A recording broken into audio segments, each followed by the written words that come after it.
Hi guys, it's Sarah Viken here for Writing 235, and I want to talk to you today about this really cool bat species I'm focusing on for my project, the Rodrigues fruit bat. Well, basically just letting their adorableness win you over and these snippets of them from various zoos all over the country. Before I talk about how this one species of bat has ended up in so many zoos, I want to discuss what makes bats so interesting as an entire species. While a lot of people, including many of you I'm sure, are scared of bats and don't like them, they're actually one of the most important species on our planet. Bats are mammals, not birds, and in fact, they are the only mammals that can truly fly. They are also second only to rodents in population size and makeup, with more than 1,300 individual species making up 20% of the total mammals in the world. Bats can range in size from the bumblebee bat, which weighs a measly 2 grams, to the megabats, which can have a wingspan of over 5 feet and weigh upwards of 2 pounds. Our friend, the Rodrigues fruit bat, also known as the Rodrigues flying fox, is a megabat, but their wingspan is less than 3 feet, even in the largest of males, so they're pretty small for a megabat. Bats are important to a lot of different ecosystems around the world and can even be keystone species that are of paramount importance to their habitats. Some act as pollinators and some as seed dispersers when they travel from plant to plant in search of food. Like bees, they move pollen around, but fruit bats can also move seeds around when they eat the fruit, digest the seeds, and excrete them far, far away in their own ready-made fertilizer to help them grow. When tropical forests are cleared, bats play a vital role in helping them regrow. In today's world, clearing and fragmenting forests is increasingly common. This has wiped out the population of mammals like macaws and tropical deer that would normally disperse seeds for plants. Despite the loss of these species, bats are flying in to take over seed dispersal and ensure the plants don't go extinct. On the other hand, insect-eating bats act as nature's pest control, consuming significant amounts of mosquitoes and helping farmers by eating enough bugs in some areas to reduce the need for pesticides as a whole. Although some people are afraid of bats, it's actually advantageous to live near them because they reduce the number of truly harmful insects. But, like many other animals, bats have been threatened by humans, and many species are now endangered or even extinct. Human development poses a variety of threats for bats. In addition to habitat loss, which is a common and near universal threat to any species, things like buildings, roads, farms, and even lighting are harmful. Roads fragment bat habitat, and many cannot cross the open spaces left by them. If they do, they often stick low to the ground, can get hit by cars or other vehicles. Similarly, when trees are torn down for buildings, bats still need a place to live. Often that ends up being in the building, which is extremely unsafe for the colony and will usually end up in the eradication of the entire roost, which is obviously detrimental to local populations. Lighting is another unique threat.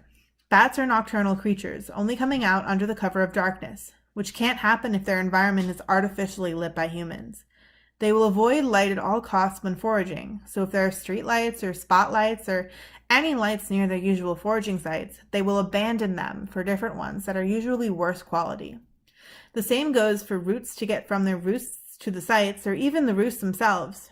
If there's too much artificial light near a roost, they will completely abandon it or sometimes even stay inside and starve themselves. Finally, white nose syndrome is a fungus in bats that is prevalent chiefly up here in North America, and it's resulted in population declines in some areas of up to 100%. Due to the symptoms, millions and millions of bats across our continent have died. So, we've established that bats are super important keystone species in their ecosystems for all the services they provide, yet they are endangered by numerous factors driven by humans, habitat degradation and loss, and disease. So what can we do about this?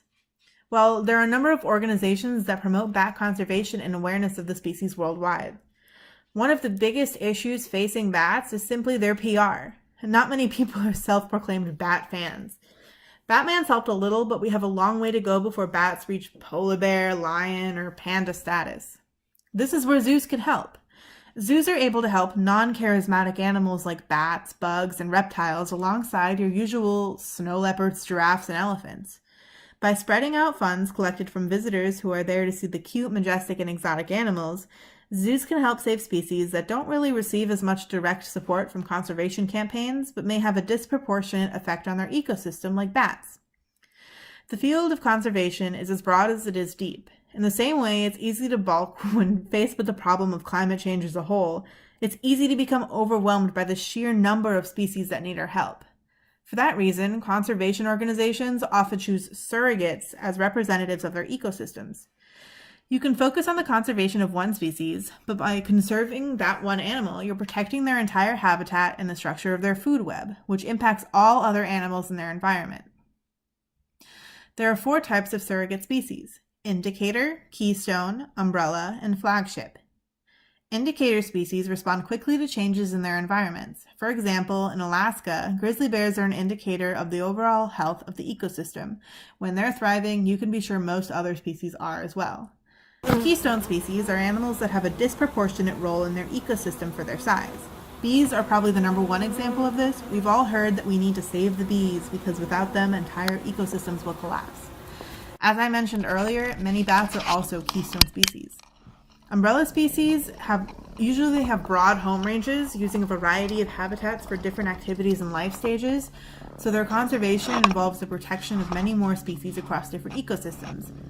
Here in the US, a great example of this is mountain lions, because their conservation supports something called the connectivity of different habitats, because they need wide territories to sustain their populations. So instead of fragmenting small habitats, you get one larger habitat that's conserved.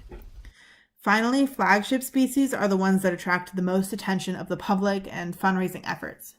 So, for example, we all know the plight of animals like whales or giraffes or gorillas, but what about lesser known species that share those ecosystems, like the short-nosed sea snake or the white-backed vulture or the cotton-topped tamarin?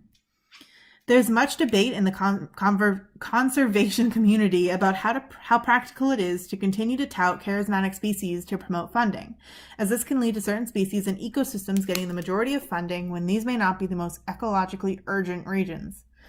Regardless, this is the best method we have so far of inspiring the public to care about conservation.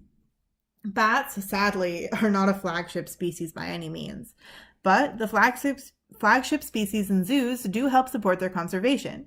The American Association of Zoos and Aquariums, or the AZA for short, has over 230 member institutions around the country, including locally the Rodrigues Park Zoo.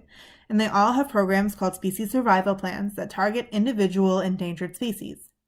These programs not only institute captive breeding programs for each animal, but they fund education, public awareness, fundraising efforts, and conservation work outside of zoo grounds.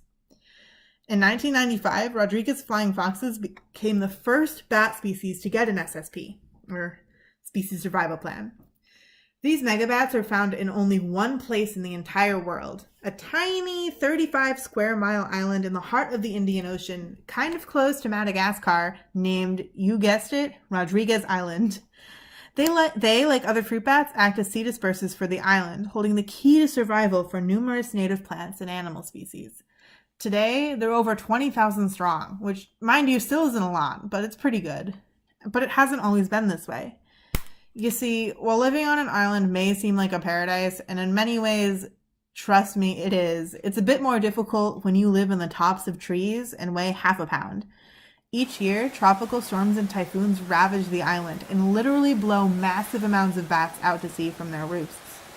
As humans clear-cut their forest habitats for farmlands, again, going back to fragmentation, they become more and more exposed to the elements. In the late 1970s, after a series of particularly lethal cyclone seasons, there were less than 70 individual bats left on the entire island and in the world. So the Durrell Wildlife Conservation Trust, which is a British zoo and conservation charity, took an interest in the bats, and they flew a handful of them over 6,000 miles away to the even smaller island of Jersey off the coast of France in the English Channel. There, the first captive breeding program for the species was established, and sure enough, they began to thrive there.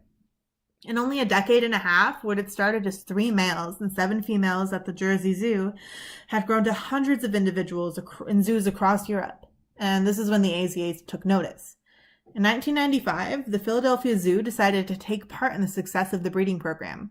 So, like the British 3 centuries before them, the Rodrigues fruit bats established a colony in Philadelphia. Since then, their species survival plan has been a great success story for the AZA. The plan allows the population of bats to be proactively managed by establishing breeding colonies at zoos throughout the U.S. as a safeguard to their more unstable population on the island. Expert geneticists and scientists can now make sure that as their population grows, from 70 to 20,000, it remains genetically diverse and stable enough to continue on for years and centuries and as far as the eye can see through time. In 2019, the success of the Rodrigues fruit bat SSP, which has helped to bolster the native population of bats on the island, has inspired 3 other bat SSPs among the 500 total programs throughout the AZA. These programs give hope to endangered species like the Rodrigues fruit bat through education, public awareness, fundraising, and conservation work. Today, zoos are more than just places to see your favorite animals. When you go visit the fruit bats at Jungle World in the Bronx Zoo, or the Bat House in San Diego Zoo, or even Animal Kingdom at Disney World, you know that they're an important part of the survival of their entire species, and by going to visit them, you're helping to fund their conservation.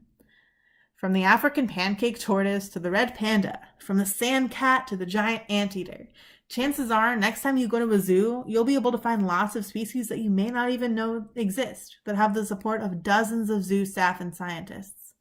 Losing a species you've never even heard of happens a lot more than you think, but the AZA and zoos around the world fight for them every day.